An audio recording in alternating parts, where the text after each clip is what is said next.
The Sadducees asked him a question.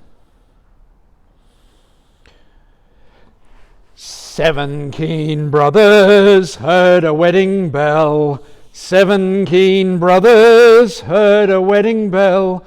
And if one keen brother should now hear his death knell, there'd be 6 keen brothers to hear a wedding bell. Now, it's faintly possible that I'm being flippant here, but I'm in good company. This was pretty much Jesus' response too, to the Sadducees and the question of the 7 brothers and that poor woman. Only men could dream up a story like that. It's an interesting exercise to read Luke's version of this story alongside those of Mark and Matthew. In the other two, Jesus is very scathing, dismissing of the question, telling the Sadducees that they understand neither the law nor God. Luke's a little bit more measured in how Jesus responds as the various authorities challenge him. But even here, it's pretty clear that he's had enough.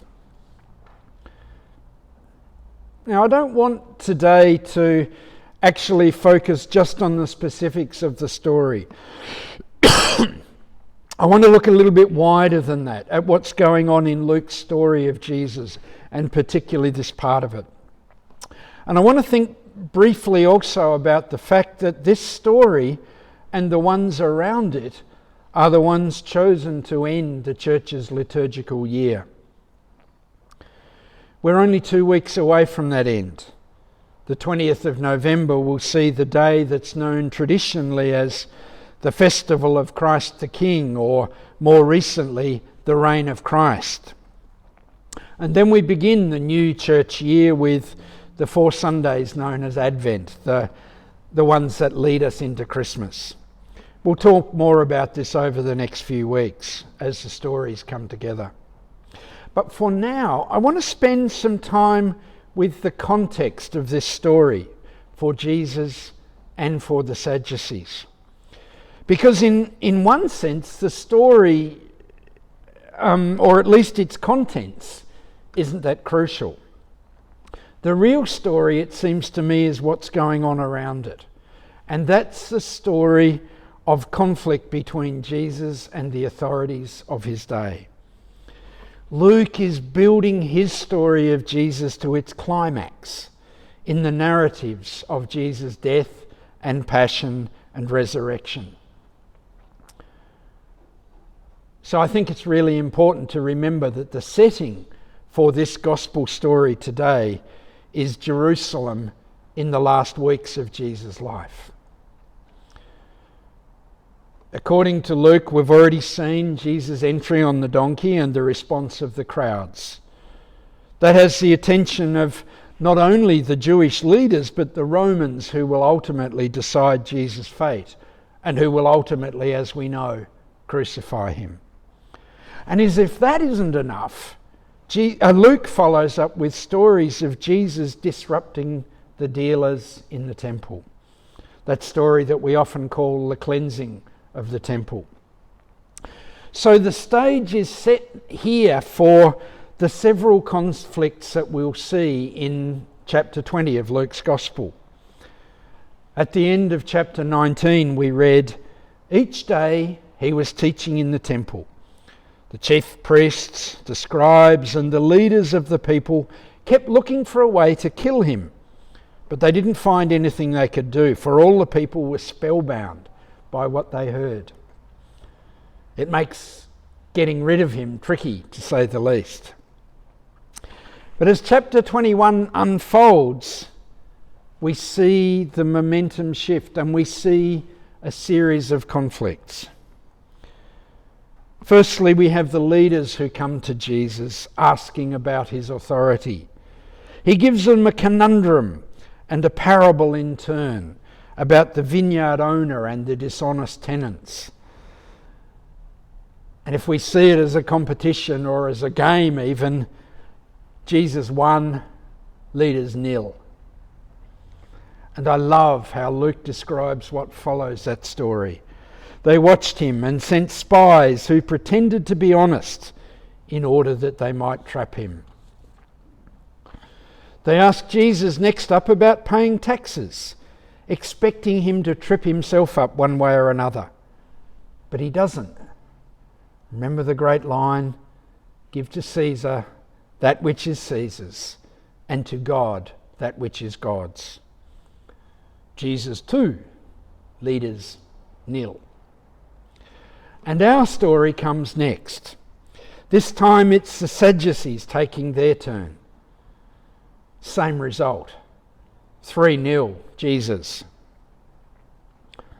And finally, he attacks the temple itself in the story that we tend to call the widow's mite and use in stewardship sermons. Actually, though it's affirming of the widow who gives all she has, it's mostly condemnation of the temple for letting her do so. Having previously condemned the scribes as pretentious hypocrites who devours widows' houses, it's a wee bit pointed. It's effectively saying, woe to you because you let this woman destitute herself to support the coffers of the temple. One might expect the scribes to take offence, and one would be right. This one, it's closer to 5-0. And so this dynamic, this competition, it's not a conversation, this act of the Sadducees, the whole thing becomes more than simply an argument.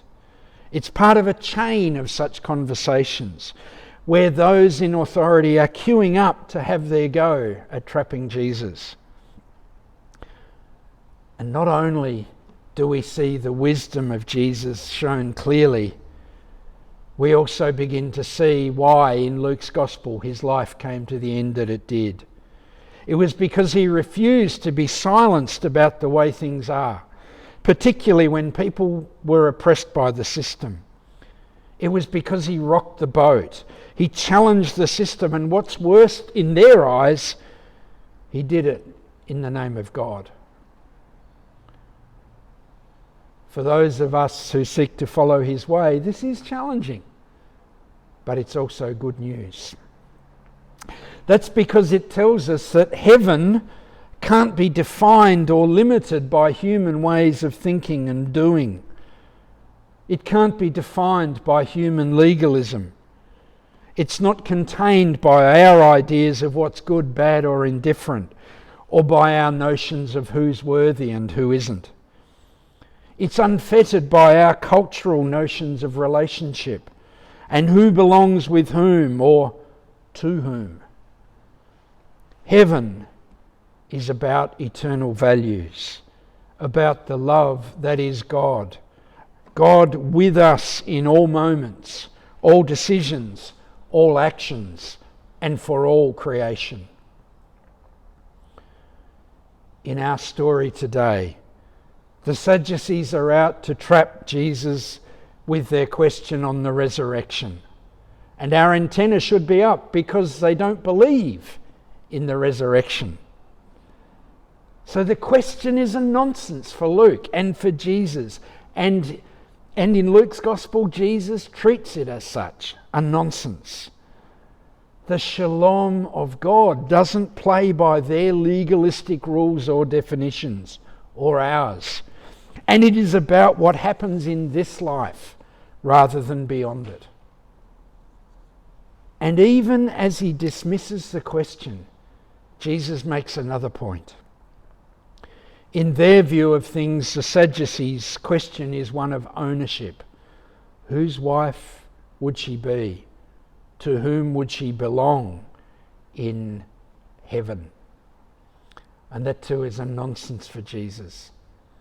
What's important for him is that the widow would be honoured and respected and cared for because of who she is, a person, rather than on the basis of some bizarre legal conundrum. our stories in worship over the next few weeks invite us into reflection on who and what Jesus is for us today. And I think this matters, because how we speak of him reflects and influences how we follow. As we pay attention to the stories, may we be blessed with the wisdom and the faithfulness to discern the way of Jesus. And may we be blessed with the courage, the faithfulness, and the grace to walk it as he did. In the holy name of the one in whom we live and move and have our being. Amen.